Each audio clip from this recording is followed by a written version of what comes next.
तो hello everyone, welcome to education point online. तो भाई साहब, आज के इस वीडियो के अंदर हम स्ट्रक्चर्ड एनालिसिस और स्ट्रक्चर्ड डिजाइन क्या होता है वो देखने वाले हैं। तो एग्जाम के अंदर इस वीडियो से क्वेश्चन कैसे आने वाला भैया, या तो आपको पूछ दिया जाएगा कि व्हाट इज एसडी, ऐसा पूछा जा सकता है जैसे यहाँ पे ये मैंने लिखा है, या फिर वो आपको डायरेक्ट पूछ देगा कि what is structural analysis and structured design.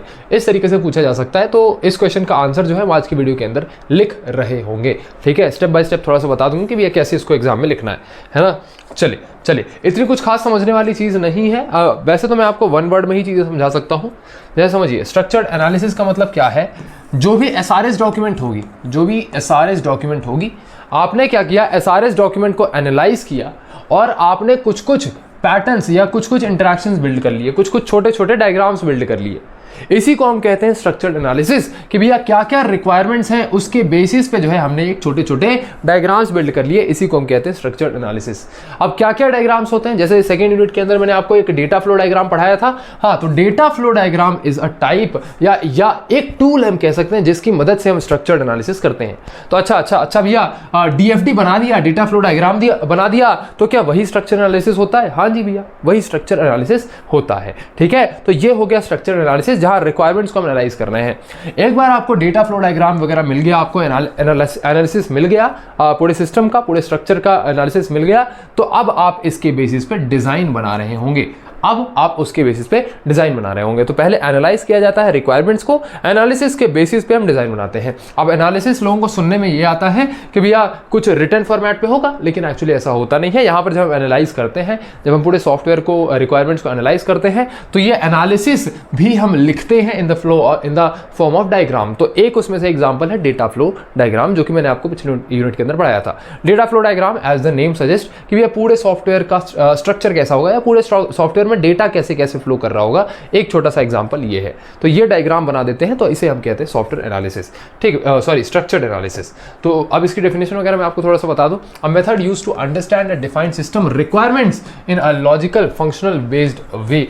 तो एक ऐसा तरीका जिससे हम सिस्टम के रिक्वायरमेंट्स को जो है एक लॉजिकल और फंक्शनल तरीके से दर्शाते हैं, उसे हम कहते हैं भैया स्ट्रक्चर्ड एनालिसिस। बिल्कुल भैया, focuses on what the system should do. System में क्या क्या चीजें होनी चाहिए, कैसे वो क्या क्या फंक्शंस करना चाहिए, ये दिखाने के लिए हम स्ट्रक्चर्ड एनालिसिस करते हैं। कुछ टूल्स भैया, डीएफडी यूज होता है, डेटा डिक्शनरी यूज होता है, प्रोसेस स्पेसिफिकेशंस, मिनी स्पेक्स वगैरह टाइप के इस तरीके के जो डायग्राम्स है ये यूज होते हैं। प्रोसेस स्पेसिफिकेशंस वही भैया कि कौन कौन से प्रोसेस फ्लोज होंगे, उसके अंदर क्या क्या डेटा फ्लो हो रहा होगा, इन सब डायग्राम्स से वो बनाए जाते हैं। तो इन तीनों में से कोई भी दो याद कर लो, एक इसको याद कर लो, एक इसको याद कर लो, दो आप जाके वहां पे इलैबोरेट करके आ जाना। ठीक है भैया, इसका गोल क्या है? Goal is to understand system functions, data flow and external interaction clearly. मतलब कि पूरे सिस्टम के अंदर क्या क्या फंक्शंस होंगे, कैसे कैसे डेटा फ्लो होगा, और कैसे कैसे अलग अलग ऑब्जेक्ट्स का, अलग अलग कंपोनेंट्स का आपस में इंटरेक्शन होगा, ये चीज एनालाइज करने का काम हम स्ट्रक्चर्ड एनालिसिस के अंदर कर रहे होते हैं। ठीक है भैया, तो इसे आप नोट करिए फटाक से। ठीक है भैया, next comes the structured design. अब इसी एनालिसिस मॉडल को अगर हम एक डिजाइन मॉडल के अंदर कन्वर्ट कर दें, तो भैया ये हो जाता है स्ट्रक्चर्ड डिजाइन। अब ये डिजाइन मॉडल क्या हो गया भैया? डिजाइन मॉडल वही अपना यूज केस मॉडल और ये फलाना ढिमका, तो यूएमएल मॉडल्स बेसिकली। तो अगर आपने उसको एक डिजाइन में कन्वर्ट कर दिया, एक एनालिसिस मॉडल को डिजाइन में कन्वर्ट कर दिया, तो इसी को हम कहते हैं स्ट्रक्चर्ड डिजाइन। और ये डिजाइन इसलिए करी जाती है ताकि हम कोडिंग में जो है, कोडिंग के टाइम पे हमारे पास एक अच्छा सा डिजाइन प्रेजेंट हो। तो ये वही डिजाइन का मतलब जो है वो आप समझते हैं कि सॉफ्टवेयर को डिजाइन करने वाली प्रोसेस।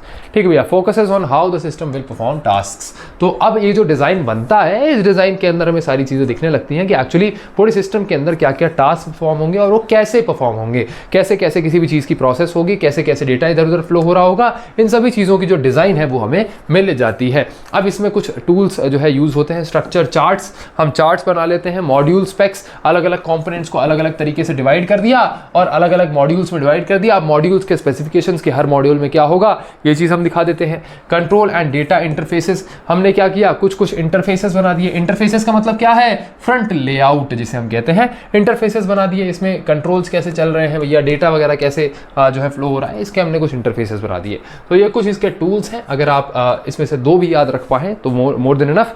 बस इलैबोरेट करके आइएगा, वन वर्ड आंसर मत लिख करके आइएगा, इसमें इलैबोरेट कर दीजिएगा। ठीक है भैया, अब इसके गोल गोल क्या है, break the system into independent modules. अब मैंने आपको बताया डिजाइन के अंदर हम क्या करते हैं, कंपोनेंट्स बनाते हैं, पूरे सिस्टम को छोटे छोटे मॉड्यूल्स के अंदर, छोटे छोटे कंपोनेंट्स के अंदर डिवाइड कर देते हैं। तो इसका गोल भी यही है। Ensure high cohesion and low coupling. High cohesion का मतलब क्या है कि कोई भी एक मॉड्यूल एक काम बहुत अच्छे से कर रहा हो। लो कपलिंग का मतलब क्या है कि अलग अलग मॉड्यूल्स की आपस में इंडिपेंडेंस हो, भैया एक मॉड्यूल फुल्ली दूसरे मॉड्यूल पे डिपेंड ना कर रहा हो। डिपेंडेंस कम का मतलब है लो कपलिंग। ये चीज़ मैं आपको ऑलरेडी पढ़ा चुका हूँ, ठीक है। तो दिस इज स्ट्रक्चर्ड डिजाइन, इसे आप नोट करिए, इसे आप फटाक से नोट करिए।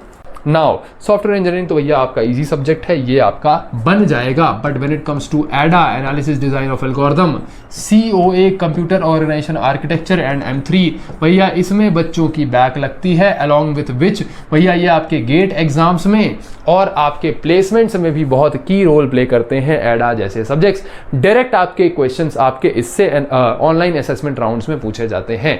तो अगर आपको ये डिटेल में पढ़ना है तो भैया डेमो लेक्चर जो है आपको डिस्क्रिप्शन में प्लेलिस्ट मिल जाएगी, जा करके आप वहाँ पर पढ़ सकते हैं। और अगर आपको डेमो लेक्चर्स अच्छे लगते हैं तो बेटा इनके बैचेस ऐप पर रखे हुए हैं, एजुकेशन पॉइंट ऑनलाइन ऐप। तो वहाँ पे आप कॉम्बो में भी इन सबको पढ़ सकते हैं, या इंडिविजुअली आप कोई एक सब्जेक्ट पढ़ना चाहते हैं तो वो भी आप पढ़ सकते हैं। दिस इज एन ऑप्शन, क्योंकि इस बार भैया का और हमारा क्या विजन था कि we have to provide the complete university syllabus to you guys. तो यहाँ पर हम सभी सब्जेक्ट्स को कवर कर पा रहे हैं।